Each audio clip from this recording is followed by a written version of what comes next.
the truth of the matter is, by the time you kind of qualify on the various levels, 60 to 70% of the general population will either had COVID or will be vaccinated, and there will be more of a herd immunity that will exist out there. So it's critical, but not as critical as it is today. My mother waited in line 9 hours. You went to Nat Central? She did. Ah. She did. Wow. And 9 hours. 9 hours she waited. She did. For the vaccine? Or for the vaccine. And she didn't get home till like 10, 11 o'clock at night. Now, the vaccines, are they generally just going to just administer those at the health departments? Different places, right? So the hospital has got a bunch. Every nursing home has got a batch of vaccines that they're giving to their employees and to their patient populations. And then health departments are the ones kind of in charge of the general population, 75 and older. Then they've reduced that down now to I think 65. And then they'll reduce it down to 55. And unfortunately, I still don't qualify for that yet. So I was with my granddad. Yes, he was like, "Man, I'm 74. My dad's dad's 72. He'll be 73. My mom's dad's 74. And he's like, man, I qualify for everything except for the vaccine right now." Then they moved it down to 65. So. But I think I was asking because I wanted to see, I had a ward meeting yesterday. And just trying to see how we could utilize maybe a community center, churches within the neighborhoods to make it more convenient and accessible for people that, may not, I don't know what it takes to administer it anywhere else. It's a shot. It's literally just a shot in the arm. I mean, no different than all those shots you hated as a child when you walked in, then they popped you, you're done, and you're walking out. There's no thing associated with it. So, I mean, I think that, if we can figure out how many people really can't get out, I'm confident that both health departments would make that happen. Maybe not on the first wave, but I'm sure they would. I mean, I know Bill Hill, I know folks over in Edgecombe County, and that's their goal, right? Is to serve the public and make sure that public health is taken care of. So I can't imagine that to be a challenge at all. Just a matter of figuring out what it is. You got 100 people, 50 people, 1,000 people, whatever the number, so that they can plan and coordinate. That'll be good. I'll probably just try to figure out how to get that conversation going for the next wave. Because like you said, initially they probably are saying, hey, we got it covered. Well, I think North Carolina's just done it. Every state's done a little bit differently. So, it's funny, I've been on a couple of conference calls, actually nothing to do with being mayor, financial calls or investment calls that, I'm either looking at or been part of. And so I'm hearing what New Jersey's doing in New York and Tennessee and Florida, and everybody's doing a little bit differently, but basically the federal government is just trying to allocate the vaccines based on population and the demographics within the population. So giving higher weighting to age, giving higher weighting to, even folk populations that have higher obesity or, other limiting immune factors associated with folks. So, so that's how it's being allocated now. But health departments, at least in this state, are the ones charged with making sure that that's happening. So that's what I would check with. So, I mean, you talk about ward meetings, that's something you've done probably as successful, if not more successfully than anybody else I've seen. So, how often are you doing that? It's like a monthly basis, quarterly? Monthly. So every third Sunday. Every third Sunday, 7 p.m. And so you get some pretty good traction, you get some pretty good feedback on that. And what are you hearing? Man, we probably were up to about 30 to 40 participants, constituent base. And what happened when COVID hit, it kind of the bulk of COVID when it hit. It was like the mail started being delayed. So postcards that are usually sent out to ward members were coming in 2 weeks late. So you missed the meeting. I mean, if you got the card, you wanted to go, it was just too late, right? It's like, so it turned into, hey, I'm getting caught right before Christmas. We missed 2 meetings back to back, November and December. People calling, hey, I just got the card. So that's why you set it to a specific Sunday of every month, and that way everybody just knows. Everybody knows. We'll still send out the postcards. Of course. Still send out an email to the association presidents, but people love it.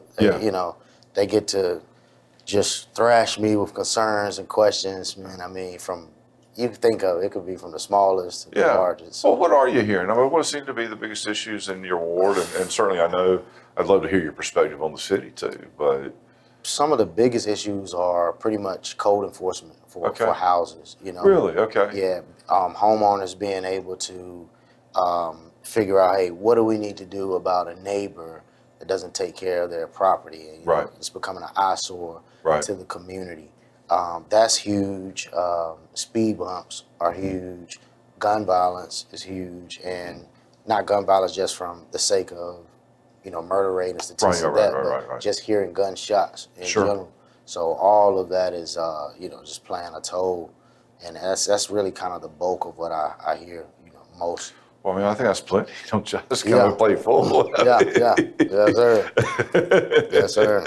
And I know what you're saying. I mean, I sit in my backyard often.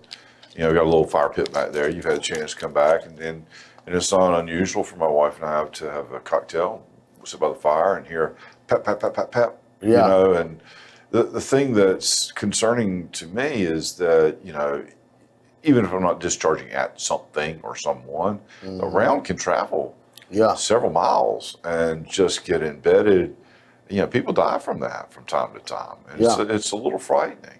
that's it. I know we have machines that capture that, and I know that the police respond to it, but they're not always able to get there fast enough. And I don't know that we have the coverage all over the city. I mean, what's your thought on that? And what are you telling folks on that? Well, one thing I do is once people contact me about just hearing gunshots, I try to make sure we increase the police protection Sure. and police presence in that area. That's something I reach out to automatically with city manager. Hey, listen, this is what I would like to see within the ward in these particular areas. And for the most part, it gets done, but people know how to just find other areas. So Of course. they'll bounce. If it's not, this is not a hot spot today. Sure. We'll go here for another hot spot. Sure. And we'll just kind of play around. So it's challenging to try to just track down all of gunshots that we hear. Try to be able to dictate where the next gunshot will come from. I would like to see, I think we talked about in our last council meeting, but just being able to see officers incentivized for staying within some of your at-risk or highly concentrated gun violence areas. Sure. If we could be able to create that as a city, Right. I think that'll be good. Well, I don't know if you're hearing this because I receive the same stuff you get, from different people, different parts of the city. And most recently, I sat down with a group of about 4 or 5 ladies. What they're telling me is that, look, I'm scared for my son to take the trash out. He's 13 years old because, I'm just scared. Yeah. And there's no reason that anybody should be scared. So I started thinking, well, what can I do? I just one individual. I know the mayor. I know you. I know a lot of other folks, and I can call. But like you're saying, so okay, you get the police to show up on the city street for greater frequency for a month. Well, that's great, but you haven't really solved any issues. That's it. And so I was like, well, maybe what we ought to do is at least, those little doorbells with cameras and stuff, maybe I can find some of those that folks can at least see the activity. Maybe we can feed into the police department and, just kind of spitballing. Yeah. And so we reached out to ADT.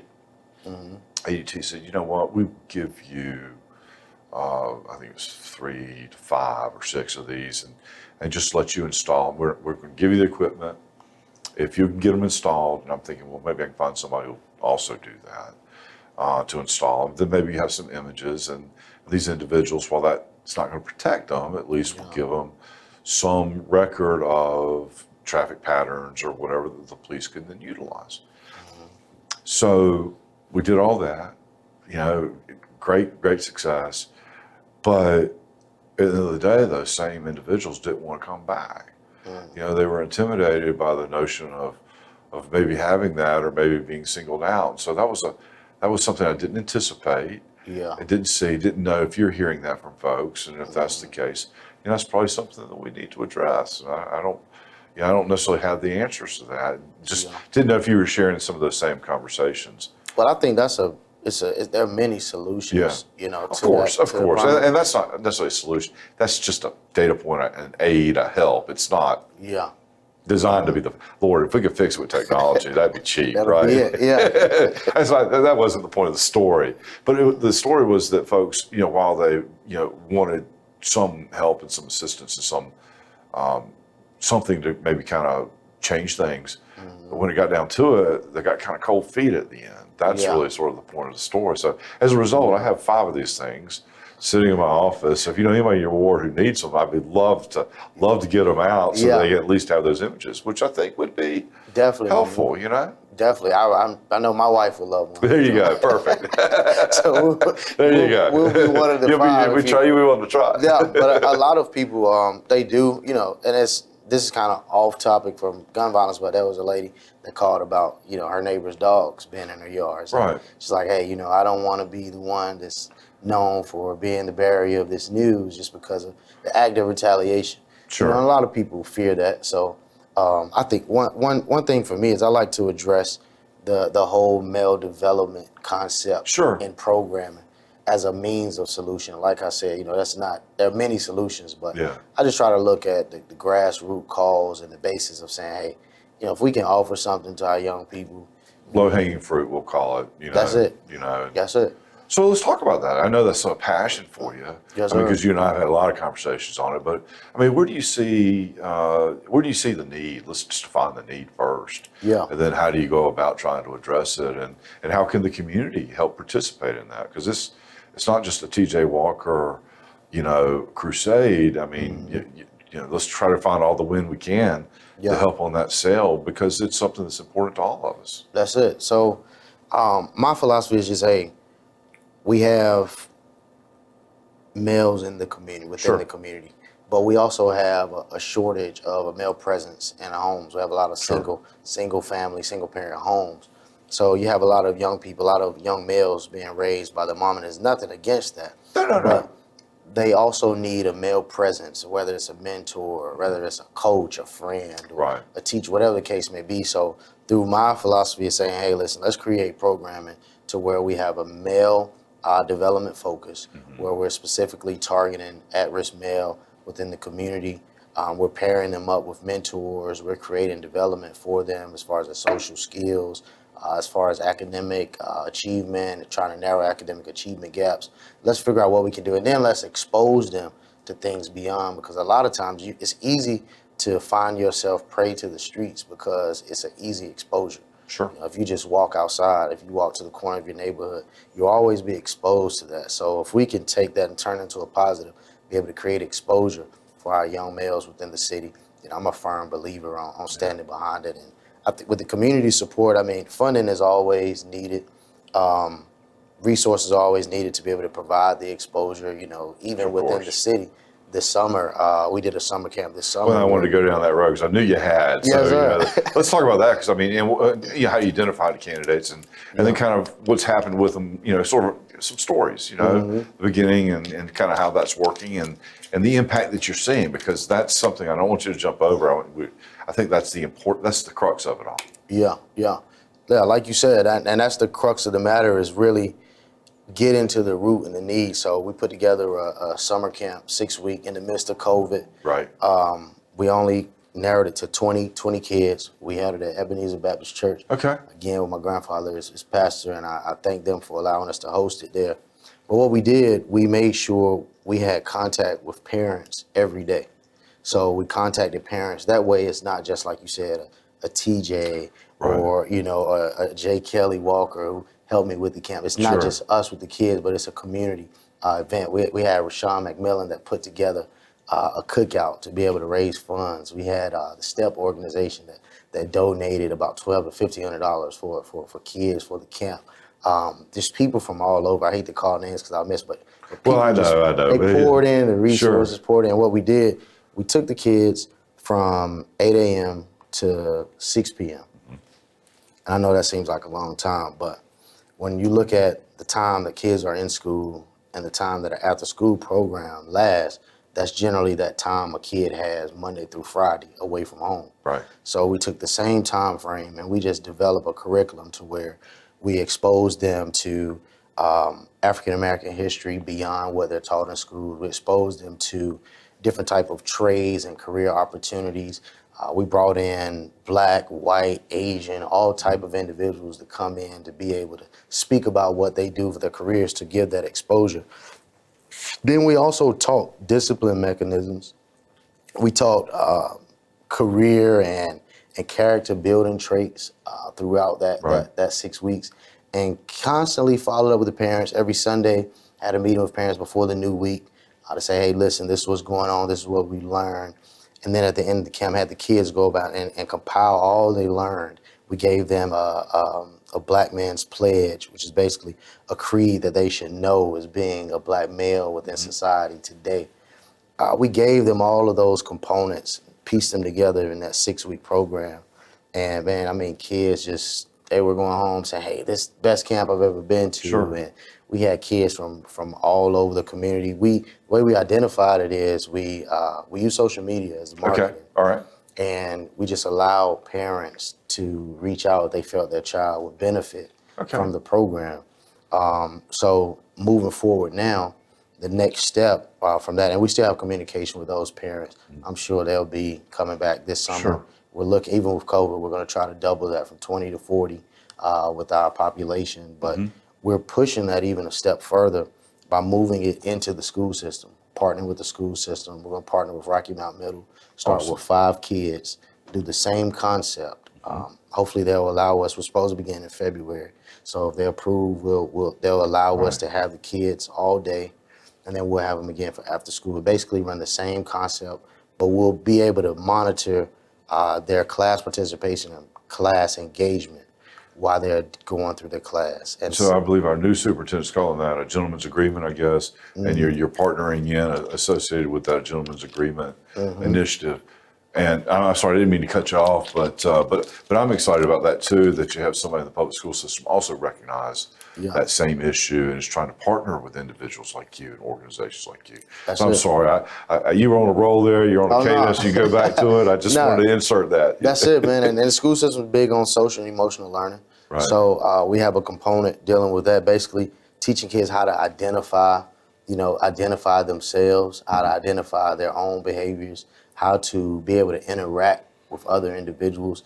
And I think teaching that at a young age, it carries them and they're able to build on that as they get older, when they're looking for jobs, when they're moving out into society, trying to be just an upstanding citizen in the 21st century. So we're excited. We're hoping February we'll be able to spearhead this. We'll start with 5 guys from Rocky Mount Middle. And we're looking forward to it. And I've still yet to meet with the superintendent. So I know through this, I'll probably meet with him. And, absolutely. And I think you'll find a lot of common ground with him and that. And I just want to add one thing here. I mean, we're talking about education of males, and your target audience, if you will, in this case, are those that may either be in a fatherless environment or an environment where there is not a male role model, that may be at-risk households. I just believe that there's a place for single-sex education in everybody's life. I mean, I went to an all-male college for 4 years. And the impact of that, the lessons that I learned were tremendous. There's just some things your mama can't work with you on. Yeah. And I love my mother better than Peter loved the Lord. She's the sweetest thing. I couldn't have done better to pick her out of a catalog. Yeah. But there's just some things that you need to be able to talk with your buddies about, with professors, with coaches, that you just can't have with your mom. And then teaching you how to kind of be a man does matter. And so I just wanted to insert that, we're talking about the context of this, but I think that it also has a universal place as well. I mean, and I can only speak for the all-male experience because that's what I went to. But my friends who've gone to been in all-girls schools say a very similar thing, that the result was very different. It allowed me to learn to communicate at an emotional level, in my case, with men in a non-sexual or non-emotional kind of way that was weird. It allowed me to be able to say how I feel. And we don't do that well as men. We just don't. We're not built that way. And, and so anyway, that was the importance. That was the lesson it taught me. Yes, and I sir. think that's been invaluable. And so that's also what you're teaching, at a different level that I don't think folks completely understand. I just want to make sure that folks listening kind of see all the different levels of this. It's not just, this seems to be a simple solution. You're doing far more than that. Yeah.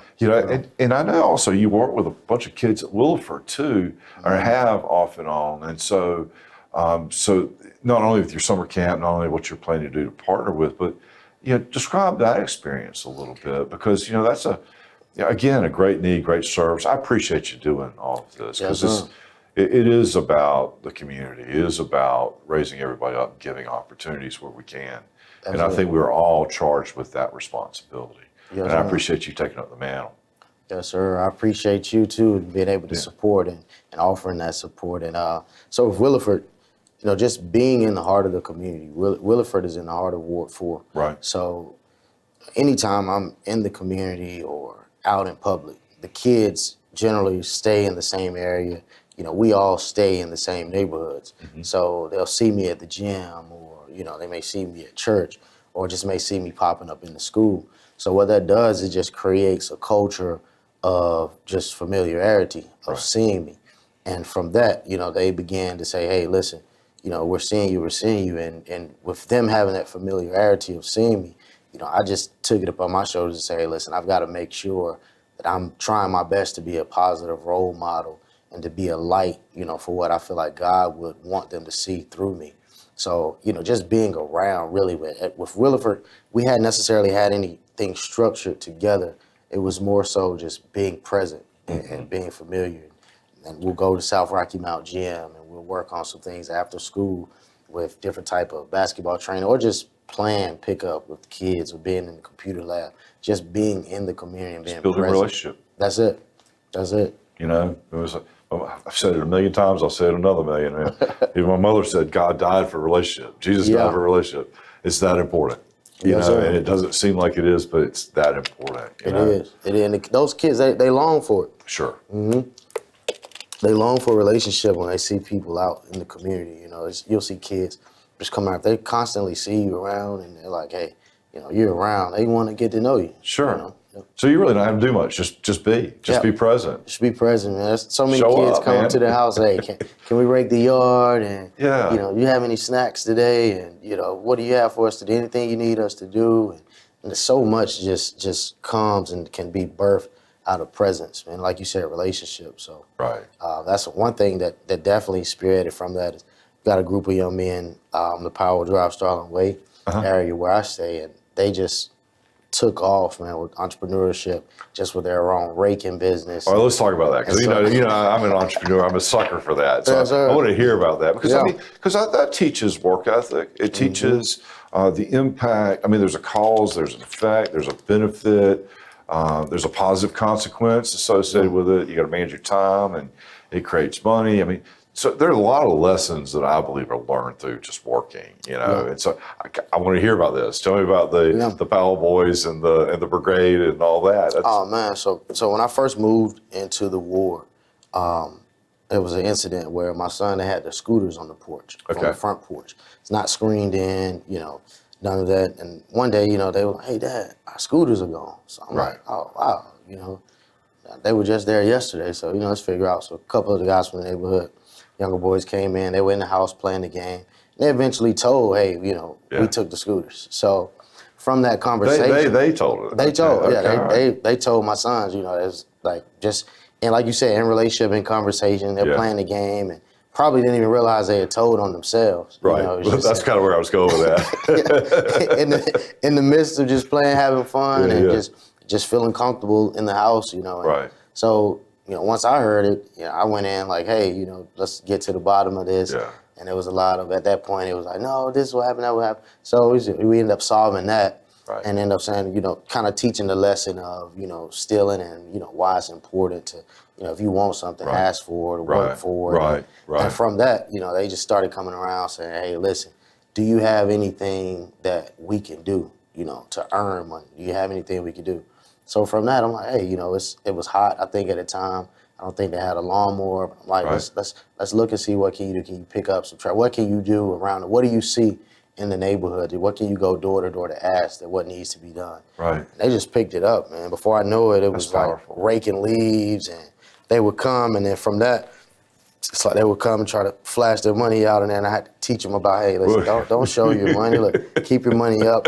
Try to save your money, you know? If you want to keep it, don't show it. Yeah, don't show it. Save your money, put it up. Now let's look at how you can invest that into what you guys are doing now. How can you buy you a lawnmower or a rake? What do you have to do? You know, how much does it cost? Let's try to really figure out how that money can make you more money and work for you. So from that, man, they just took it, and they're still working to this day. And the return on the investment, IRR, and all that, all that's included in that lesson. Yes, sir. Well, look, if they got any capacity, let me know. I'm serious. So send me an email. I mean, we'll try to find something for, because I'm always trying to encourage, that. I mean, entrepreneurship. That's it.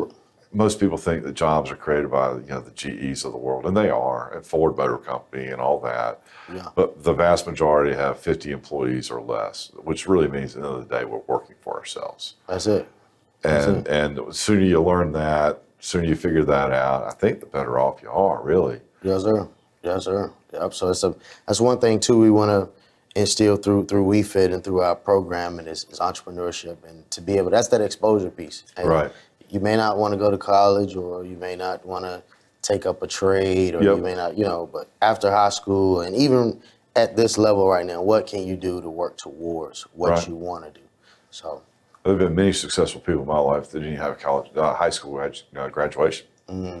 But, had a work ethic and had a desire, and have done very well. So I don't know if you have a website yet or anything like that folks can Google and find you and find what you're doing. And if you do, I'd love to get that from you. We can kind of put it up there, or you can talk about it now. Okay. But I think it's important that folks be able to reach you and touch you and see what's going on, because while you're the Ward 4 guy, this is not just a Ward 4 issue. It's an entire community. And to the extent that we can prosper as a whole, then we will all be successful. I believe that's it. That's it. Yes, sir. So the website is wefitinc.com. That's WeFitinc.com.